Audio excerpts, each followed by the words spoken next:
Hai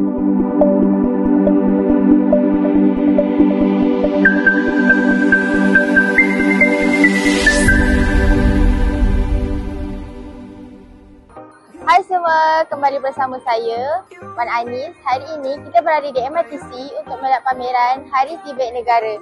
Jom saya bawa korang masuk dalam untuk melihat pameran yang ada di belakang sana. Jom.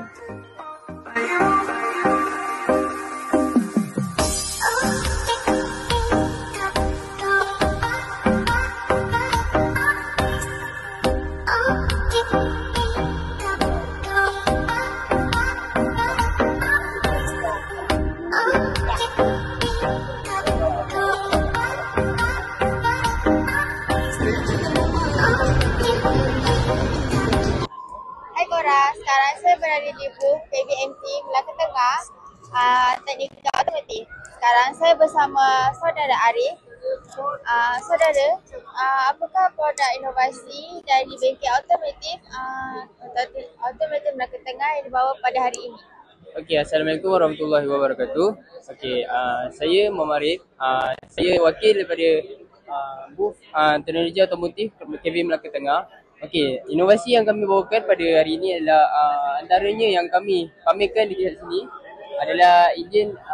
Contoh kami telah buat scanning ataupun kata diagnose untuk enjin SP4 kereta Iris. Dekat sini kami akan buat diagnose dan akan tunjuk cara kegunaan G-scan. And then kami ada buat juga cara untuk spark plug, pembukaan spark plug, pengenalan spark plug, dan juga kami pamerkan mengoverhaul enjin kereta ni.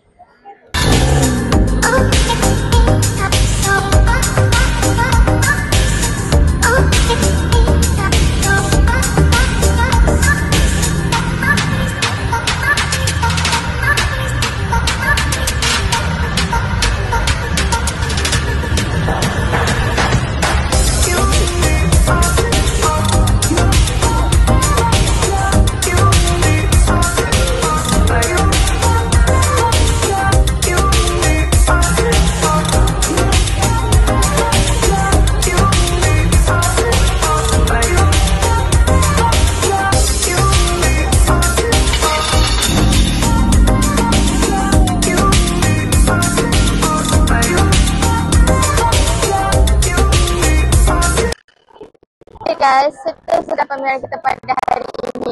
Kalau korang tengok video ni sampai habis, kasih tahu, stay tune untuk konten seterusnya. Siapa tahu lautan pameran tahun depan akan lebih menarik pada hari ini.